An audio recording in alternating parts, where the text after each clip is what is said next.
साथियों नमस्कार। आप सब बढ़िया होंगे। और कल आपका सीटेट का पेपर है। और सीटेट का पेपर देने के लिए आपको इन प्रश्नों की जरूरत तो पड़ेगी साथियों।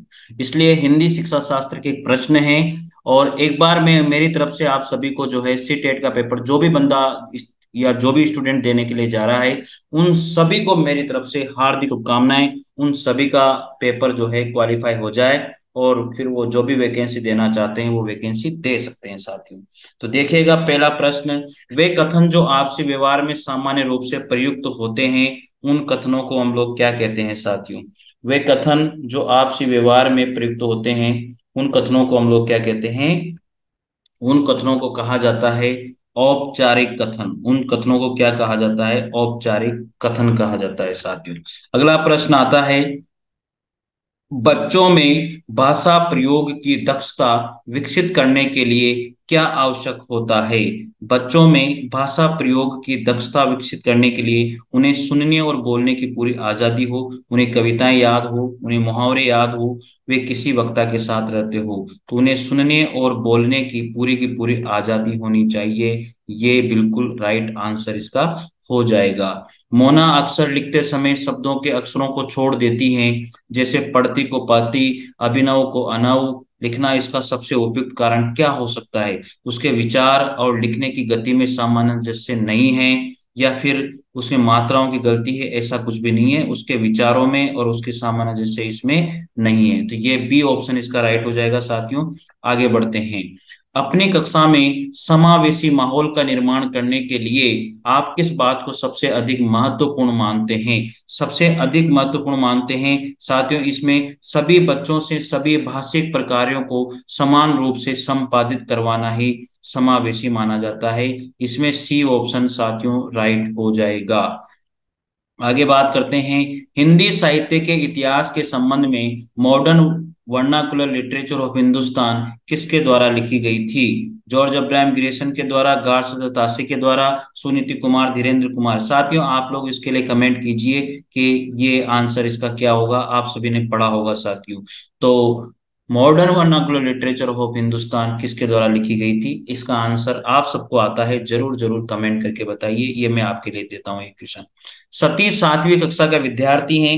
वह निबंध लिखते समय कुंजी या गाइड से रटी हुई भाषा का प्रयोग करता है। इसके कारणों में सबसे कमजोर कारण क्या है? देखो यहाँ पर क्वेश्चन समझने की बात कीजिए।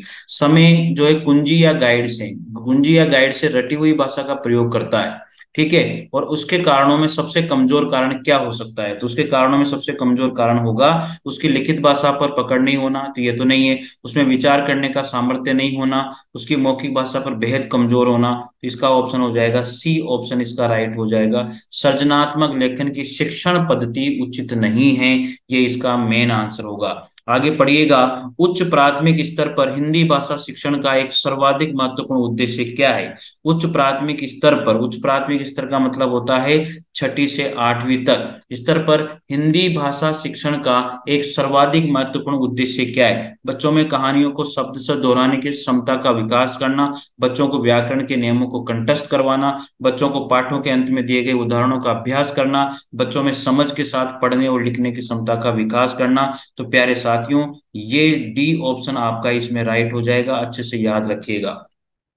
अगला प्रश्न आता है, भाषा सीखने में सबसे बड़ा बाधक तत्व क्या होता है? क्या होता है? भाषाई प्रयोग के अवसर, इकाई परीक्षण, या भाषा में आकलन करना। तो साथियों यहाँ पर सी ऑप्शन राइट हो जाएगा। भाषा में आकलन करना ही भाषा सीखने का सबसे बड़ा बाधक तत्व माना जाता है। अगला प्रश्न है, व्याकरण शिक्षण की वह पद्धति अपेक्षाकृत अधिक उचित है जिसमें बच्चे नियमों को कंठस्थ कर लेते हैं, बच्चे उदाहरणों से नियमों की ओर जाते हैं, बच्चे नियमों से उदाहरणों की ओर जाते हैं, बच्चे सूत्रों का प्रयोग करते हैं। तो साथियों सबसे अच्छा जो फॉर्मूला माना जाता है, यही बच्चे जो है उदाहरण से किधर की ओर जाते हैं? नियमों की ओर जाते हैं। ये सबसे अच्छा इसका उदाहरण माना जाएगा। ठीक है साथियों, आगे बढ़ते हैं। निम्नलिखित में से मातृभाषा की उपयोगिता से संबंधित विकल्प नहीं है। मातृभाषा बालकों के ज्ञान के विकास में सहायक है। मातृभाषा शिक्षा ग्रहण करने का सर्वश्रेष्ठ माध्यम है। मातृभाषा विचार विनिमय का साधन है। सब बातें हैं, लेकिन मातृभाषा जो है प्रगति पथ में बाधा पहुंचाती है। यार ऐसा तो नहीं है, प्रगति पथ में मातृभाषा कैसे बाधा पहुंचाएगी, ये तो सही नहीं है। तो यही पूछा है कि विकल्प सही नहीं है, तो फोर्थ नंबर का विकल्प इसमें सही नहीं है। हिंदी मातृभाषा विषय में उसकी वास्तविक विषय वस्तु होती है, इसका सीधा आंसर हो जाएगा वैचारिक अनुशीलनता, भाषा तात्विक अनुशीलन। इसका आंसर हो जाएगा बी, भाषा तात्विक अनुशीलन। आगे बढ़ते हैं साथियों। विद्यालय पाठ्यक्रम में मातृभाषा का स्वरूप कैसा होता है? प्रथम स्वरूप में यह स्वयं का विषय होता है, द्वितीय स्वरूप में यह विषयों को पढ़ाने का माध्यम होता है साथियों। तो यहाँ पर तीसरा ऑप्शन राइट हो जाएगा। आगे बढ़ते हैं। भाषा के बारे में कौन सा कथन उचित है? भाषा व्याकरण का अनुसरण करती है। भाषा भाषा जो है बोली में कभी भी कोई भी संबंध नहीं है। भाषा अनिवार्यतः लिखित होती है। भाषा एक नियमबद्ध व्यवस्था है। तो साथियों इसका फोर्थ ऑप्शन राइट हो जाएगा, भाषा एक नियमबद्ध व्यवस्था होती है। बिल्कुल उचित कथन है। अगला प्रश्न है, प्राथमिक स्तर पर जो है साथियों, प्राथमिक स्तर पर भाषा लिखने की से क्या तात्पर्य है? उच्च स्तरीय साहित्य पढ़ना, भाषा का प्रयोग सिखाना, भाषा वैज्ञानिक तथ्य स्पष्ट करना, भाषा का व्याकरण सिखाना। यहाँ पर हो जाएगा इसका आंसर, प्राथमिक स्तर पर भाषा सिखाने का जो तात्पर्य है वो भाषा का प्रयोग करना सिखाना होता है। तो सेकंड ऑप्शन इसका राइट हो जाएगा। घर की भाषा और विद्यालय में पढ़ाई जाने वाली भाषा समान हो सकती है, अर्थात इन दोनों में समानता होती है, तो बच्चा अच्छे से सीख जाता है। प्राथमिक स्तर पर हिंदी भाषा शिक्षण के लिए सबसे अधिक महत्वपूर्ण क्या है? भाषा प्रयोग के अवसर। क्या है? भाषा प्रयोग के अवसर साथियों। आगे पढ़ते हैं। प्राथमिक स्तर पर भाषा शिक्षण की प्राथमिकता होनी चाहिए बच्चों की रचनात्मकता और मौलिकता को पोषित करना। प्राथमिक स्तर पर जो भाषा शिक्षण की प्राथमिकता क्या होनी चाहिए? बच्चों में रचनात्मकता और मौलिकता को पोषित करना होना चाहिए साथियों। ये अच्छा आंसर है। बच्चे विद्यालय आने से पहले सभी भाषाएं पढ़ सकते हैं क्या? सब कुछ लिख सकते हैं क्या? अपनी बोलचाल की भाषा के अनुभव से लेस होते हैं। बिल्कुल सीधा सा आंसर है थर्ड नंबर का। बच्चे जो है विद्यालय आने से पहले बोलचाल की भाषा के अनुभव से लेस होते हैं साथियों। अगला प्रश्न, किस तरह के परिवेश में बच्चों का भाषा विकास अपेक्षाकृत बेहतर होता है? संयुक्त परिवार, ये क्वेश्चन सबसे बढ़िया क्वेश्चन है। संयुक्त परिवार, जहां परिवार के सभी सदस्य बच्चों के साथ निरंतर अंतःक्रिया करते हैं, बच्चों के साथ अंतःक्रिया करते हैं साथियों। तो ये ऑप्शन इसका बिल्कुल राइट हो जाएगा। किसका? 10वें नंबर क्वेश्चन का। आगे बढ़िए। कक्षा 1 के बच्चे अपने एवं से प्राप्त बोलचाल की भाषा के अनुभवों को लेकर ही विद्यालय आते हैं। तो क्या हो जाएगा? घर परिवार और प्रवेश की भाषा को लेकर के वो विद्यालय आते हैं। भाषा सोचने और महसूस करने की चीजों से जुड़ने का एक उत्तम साधन है। तो पहला ऑप्शन इसका राइट हो जाएगा साथियों। अगला प्रश्न आता है, प्राथमिक स्तर की शिक्षा में संप्रेषण का माध्यम ही होना चाहिए। तो संप्रेषण का माध्यम प्राथमिक स्तर पर क्या होना चाहिए? आप सबको पता है, ये मातृभाषा होनी चाहिए। तो फोर्थ ऑप्शन इसका राइट हो जाएगा। अगला प्रश्न है, प्राथमिक स्तर पर बच्चों के शुरुआती भाषा विकास में सर्वाधिक योगदान दे सकती है या दे सकते हैं? तो परिवार में होने वाली परंपरा गुणवत्तापूर्ण बातचीत, ये प्राथमिक स्तर पर सर्वाधिक बच्चों को शुरुआती भाषा विकास में योगदान दे सकती है। सेकंड ऑप्शन इसका राइट हो जाएगा। विद्यालय आने से पूर्व बच्चों के पास क्या होता है? विद्यालय आने से पूर्व जो बच्चों के पास है, अपनी भाषा की जटिल और समृद्ध संरचनाएं होती है। अपनी भाषा की जटिल और समृद्ध संरचनाएं होती है साथियों। फोर्थ ऑप्शन इसका राइट हो जाएगा। आगे है, भाषा अधिगम के व्यवहारवादी सैद्धांतिक दृष्टिकोण से स्पष्ट है कि बच्चे प्रयत्न तथा त्रुटि से भाषा सीखते हैं। तो यहाँ पर सेकंड ऑप्शन राइट हो जाएगा साथियों। क्या हो जाएगा? सेकंड ऑप्शन, व्यवहारवादी। भाषा अधिगम के व्यवहारवादी सैद्धांतिक दृष्टिकोण से स्पष्ट है कि बच्चे जो है प्रयत्न तथा त्रुटि से भाषा सीखते हैं। अगला प्रश्न है, मौखिक अभिव्यक्ति के विकास में सर्वाधिक महत्वपूर्ण क्या है? मौखिक अभिव्यक्ति के विकास में सर्वाधिक महत्वपूर्ण है बात करना।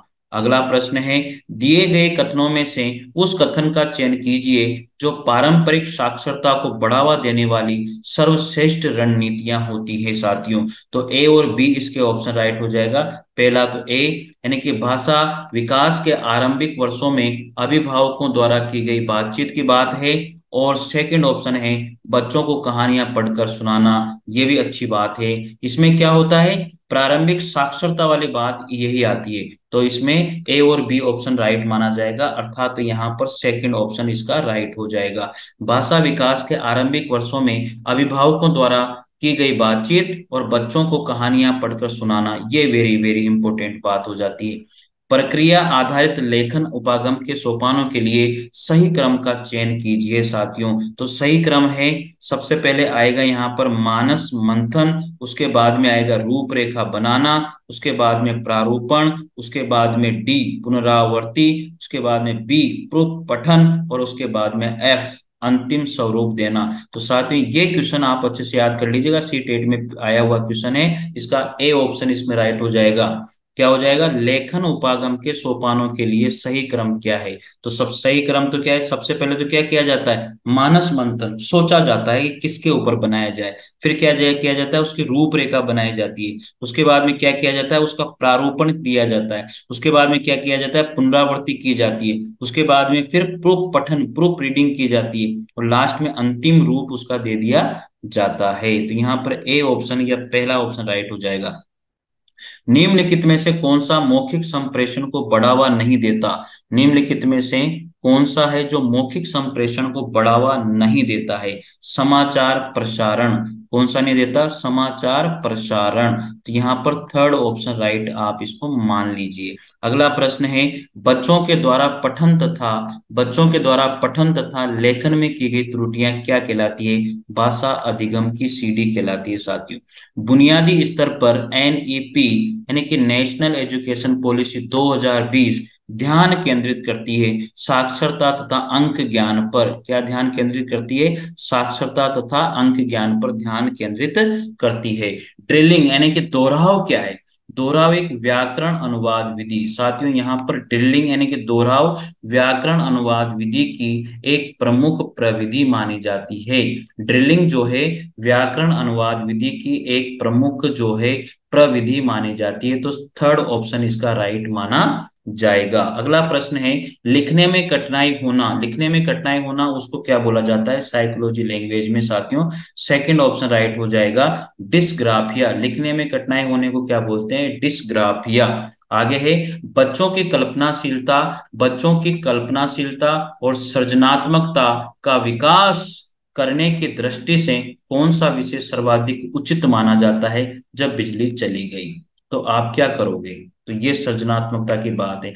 पाठ के संदर्भ में ही सहज रूप से आए व्याकरणिक बिंदुओं को उसी संदर्भ में स्पष्ट करना क्या कहलाता है, संदर्भ व्याकरण कहलाता है। फोर्थ ऑप्शन इसका राइट हो जाएगा। विद्यार्थी विशेष की समस्या को पहचान कर उसके अनुसार शिक्षण विधि में सुधार का एक महत्वपूर्ण अंग माना जाता है आकलन करना, मूल्यांकन करना। आगे है, एक शिक्षिका भाषाई विकास के आरंभिक वर्षों में प्रतिदिन अपनी कक्षा घेरा यानी कि समय सकल टाइम से शुरू करती हैं, जहां वो प्रत्येक बच्चे को एक विशेष विषय पर बोलने के लिए अवसर प्रदान करती हैं। यह एक महत्वपूर्ण रणनीति होती है, उसको बोलते हैं प्रारंभिक साक्षरता के लिए करती है। साथियों अच्छे से पढ़िएगा इस क्वेश्चन को, बहुत बढ़िया प्रश्न है ये। ठीक है, प्राथमिक स्तर पर भाषा सीखने सिखाने की सबसे पहली शर्त क्या होती है, पहली शर्त होती है निवेश समृद्ध संप्रेषण का वातावरण प्रस्तुत करना। ठीक है, अगला प्रश्न है, बच्चों के भाषा विकास के लिए जरूरी है बच्चों को भाषा प्रयोग के अवसर देना। बच्चों के भाषा विकास के लिए जरूरी है, क्या जरूरी है, बच्चों को भाषा प्रयोग के अवसर प्रदान करना। भाषा के माध्यम से बच्चों का ज्ञान क्षेत्र भी विस्तृत होता है, जिसमें सर्वाधिक योगदान किसका है, बाल साहित्य की पुस्तकों का सर्वाधिक योगदान है। यहाँ पर ए ऑप्शन राइट हो जाएगा साथियों। पहली दूसरी कक्षा में अनेक बच्चे हिंदी भाषा सीखते समय अपनी मातृभाषा का प्रयोग करते हैं, ये क्या कहलाता है? बिल्कुल स्वीकार्य है साथियों, बिल्कुल स्वीकार्य है। तो साथियों, इस प्रकार से ये क्वेश्चन हुए, आपके अच्छे क्वेश्चन हैं, आप इन्हें जरूर पढ़ के जाइएगा, आपको जरूर सक्सेस मिलेगी, इनमें से एक दो क्वेश्चन आपके जरूर आएंगे साथियों। तो साथियों, मिलते हैं अगले वीडियो के साथ, तब तक के लिए जय हिंद जय भारत, थैंक यू।